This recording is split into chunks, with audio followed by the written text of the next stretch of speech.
जी राम राम हरियाणा। एक बार फिर स्वागत आप सभी का बेमिसाल हरियाणा न्यूज में।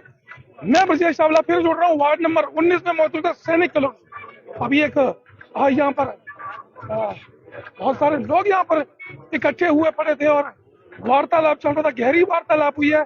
बता दें आपको, कांग्रेस प्रत्याशी अनिल कुमार अरोड़ा राजू भैया के नाम से जाने जाते हैं और कांग्रेस के टिकट जो है इनको बड़ी महत्वपूर्ण टिकट सैनिक कॉलोनी की बताई जा रही है। पहले जो निवर्तमान पार्षद हैं राकेश भड़ाना जी हैं यहाँ पर, तो अभी यहाँ पर जो टिकट दी गई है अरोड़ा साहब को दी गई है और देख रहे हैं आप लगातार यहाँ पर बातें वार्तालाप हो रहा है कि किस तरीके से मंत्रणा होगी। तो अरोड़ा साहब से 2 मिनट बात करेंगे। अरोड़ा साहब, क्या कहेंगे कांग्रेस की टिकट आपको? सर देखो, फरीदाबाद शहर अगर आप गिनती करना शुरू करेंगे तो कांग्रेस ने ही बसाया था। 1950 में हमारे पूर्वज आए थे और उन पूर्वजों को जो बसाया था कांग्रेस ने बसाया था। और उसके बाद डेवलपमेंट की बात करेंगे तो आज ईएसआई हॉस्पिटल, आज मेट्रो, अगर रोज गार्डन, आप किसी भी चीज को उठाएंगे वो कांग्रेस ने बनाई थी, कांग्रेस ने बनाई थी। आज ये शहर में जो सबसे बड़ी समस्या है वो कचरे की समस्या है। आप किसी भी सड़क पे चले जाइए आपको कचरा नजर आएगा। पोल्यूशन में ये शहर नंबर 1 है, पूरे विश्व में नंबर 1 है। उसके बाद अगर हम सड़कों पे देखें, कचरे के ढेर के ऊपर हमारी गौ माता कचरे के ढेर के ऊपर कचरा खा रही है। तो वो इस सब की मुक्ति के लिए एक ही तरीका है और वो तरीका है कि आप कांग्रेस को लाएं, कांग्रेस के कैंडिडेटों को विजय बनाएं, जिससे कि इस शहर का दोबारा जीर्णोद्धार हो सके। जीर्णोद्धार की बात करते हैं, सबसे पहले आपने कचरे की बात की। बिल्कुल सैनिक कॉलोनी का गेट नंबर 1 जो है, यहीं पर इतना गंदा प्लॉट है, गंदगी, पानी भरा हुआ, कूड़ा करकट।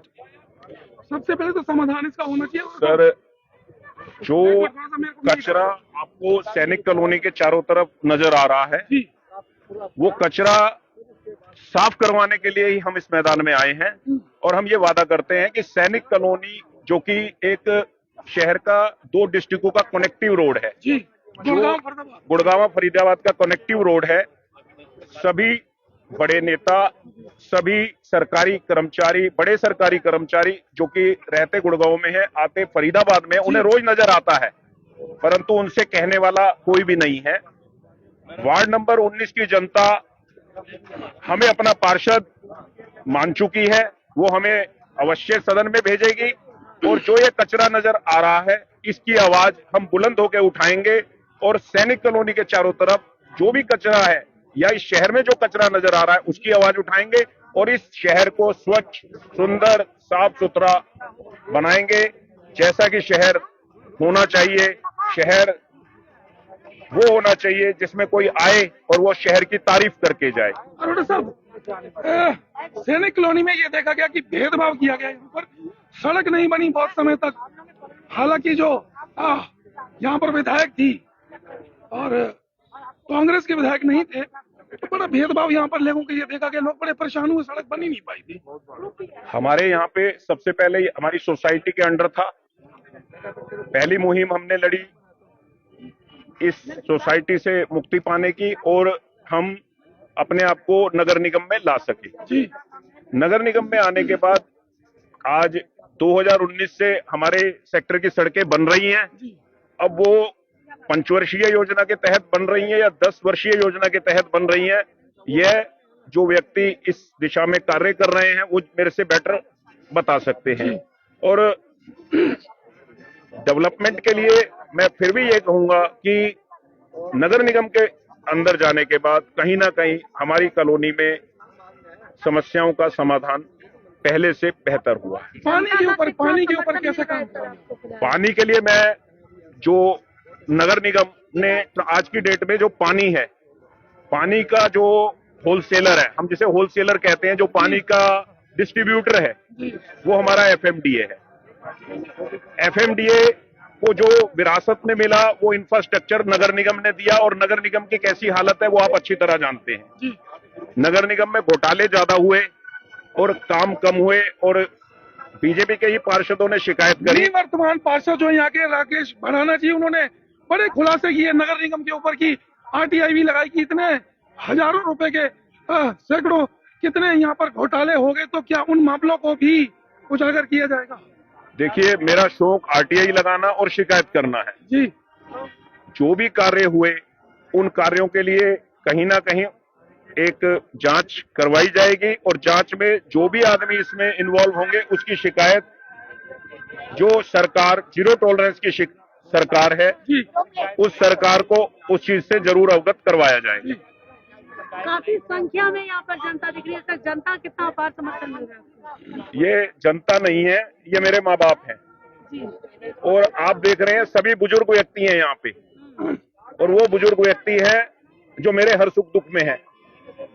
और ये जनता नहीं है, ये वो लोग हैं जो पार्षद बनने के लिए, नाम सिर्फ मेरा लिखा गया है, जो पार्षद बनने के लिए अपने घर से निकले हैं। मतलब इस बार जो आपके बुजुर्ग माँ बाप है आपके सिर पे ताज सजाने वाले हैं?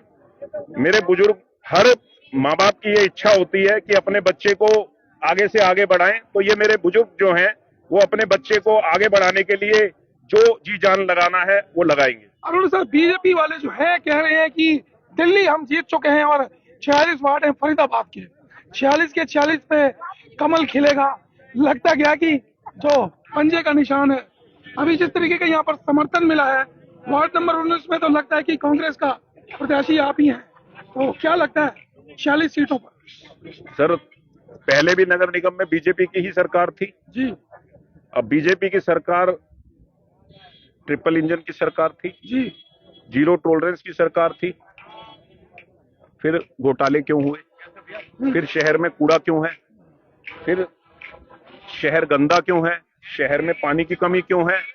अगर ईमानदारी से काम किया गया होता तो क्या ये समस्याएं होती? तो मेरा तो यही कहना है कि जो भी कार्य हो वो जनता के हित में हो, जनता की भलाई के लिए हो, जिससे कि ये शहर दोबारा से एक, जिससे हम पढ़ते थे जब हम किताबों में कि एक इंडस्ट्रियल शहर फरीदाबाद जहां लोग जाना पसंद करते थे, इस शहर में आए, इस शहर में आए। तो अरोड़ा साहब है हमारे साथ में, अनिल कुमार अरोड़ा जी हमारे साथ में, राजू भैया के नाम से जाने जाते हैं। तो बता दूं आपको, कांग्रेस के प्रत्याशी वार्ड नंबर 19 से आरटीआई एक्टिविस्ट हैं, और जैसा कि इन्होंने बताया कि मेरा शौक है घोटालों को उजागर करना, तो इतने तमाम लोगों के बीच में खड़े होकर इतनी बड़ी बात कह रहे हैं। मुझे लगता है कि वार्ड नंबर 19 के जो प्रत्याशी हैं तो चुन लिए गए हैं, जीत गए हैं। मुझे तो यही लग रहा है फिलहाल, जिस तरीके का जो माहौल बना हुआ है। अरोड़ा साहब, यही स्पष्ट हो रहा है कि वार्ड नंबर 19 आपके साथ और आप जीत गए। सर, ये वार्ड नंबर 19 नहीं है, ये सभी राजू हैं जो चाहते हैं कि हमारा शहर सुंदर बने, हमारा शहर स्वस्थ बने और हमारे शहर में डेवलपमेंट हो। पूरा वार्ड नंबर 19 जो है राजू हो गया। मेरे सोचने के हिसाब से, मेरे बुजुर्गों के आशीर्वाद के हिसाब से, मेरे बुजुर्गों के मेरे साथ खड़े होने के हिसाब से ये पूरा वार्ड राजू हो गया। जी, बता दें आपको, बड़े महत्वपूर्ण सीट है, हॉट सीट है ये, और बता दें राजू जी यहाँ से चुनाव लड़ रहे हैं। कांग्रेस प्रत्याशी तमाम लोग समर्थन दे चुके हैं, और जितने भी बुजुर्ग हैं, राजू भैया कह रहे हैं कि मेरे माता पिता की तरह है। पूरा 19 वार्ड राजू जी के साथ है। 100% लोग वोट मिलेंगे यहाँ से राजू जी को, जीतेंगे। और राजू जी विजयी होंगे। बाबू जी जीतेंगे? बिल्कुल 100% जीतेंगे। एक बार अपना नाम आप बता दें भैया। मेरा नाम विजय भाटिया है, भाटिया जी। और मेरे राजू जी से एक अपील है। जी जी, अपील। राजू जी, मेरी आपसे एक अपील है कि आज के मुद्दे में डबल यूनिट का मुद्दा रह गया, आप सब डबल यूनिट वालों को एक मीटिंग बुलाएं और उनको अपना आश्वासन दें। यह जो मुद्दा है, इस मुद्दे के संबंध में जो प्रशासनिक कार्रवाई की जानी है वो जरूर की जाएगी। और फरीदाबाद में जो भी स्प्रिंगफील्ड कॉलोनी है, ग्रीनफील्ड कॉलोनी है, सेक्टर 10-11 है, इंद्रप्रस्थ कॉलोनी है, सैनिक कॉलोनी है, जो लोगों ने डबल यूनिट के फ्लैट खरीद के अपने नाम पे रजिस्ट्री करवा ली थी, जो आज की डेट में आगे उसको नहीं बेच पा रहे, इसका मुद्दा सदन में भी उठाया जाएगा। और इन लोगों को राहत दिलवाने के लिए जो भी कार्रवाई होनी चाहिए वो कार्रवाई की जाएगी। तो हमारे साथ निवर्तमान पार्षद राकेश भड़ाना जी हैं, पूरा समर्थन इन्होंने दे दिया, और मंच से ही इन्होंने कह दिया कि मैं ही राजू हूँ। पूरा एरिया जैसे कहते हैं कि राममय हो जाते हैं, वैसे राजूमय हो गया मुझे लगता है। पढ़ाना साहब, आपके दर्शकों को मेरा सादर प्रणाम और मैं एक बात कहना चाहूंगा जी कि हर व्यक्ति जो समाज के लिए काम करता है हमें उसको आगे बढ़ाना चाहिए। जी इसलिए मैंने कहा कि भाई राजू हमारा छोटा भाई है और हमने स्वेच्छा से लग जाओ। इसकी कार्यशैली को देखते हुए जी कहा है कि भाई इसको आगे बढ़ाना चाहिए हमें, और मेरी पूरी उम्मीद है कि ये सब लोगों की भावनाओं पर खरे उतरेंगे और पूरी तरह से इस सैनिक कॉलोनी को और बेहतर बनाने में दृढ़ संकल्प रहेंगे और आगे बढ़ाएंगे। तो अगली सीट जो है वार्ड नंबर 19 की, अभी तक आप पार्षद रहे, तो अगले पार्षद कांग्रेस से ही तैयार हो चुके हैं, नहीं हो चुके, बन चुके। ये देखो हमारे ये युवा बुजुर्ग हैं जी, युवा बुजुर्ग हैं। अलग नाम दे दिया जी आपने बाबू ये ऐसा है, ये हमारा बेटा है जी।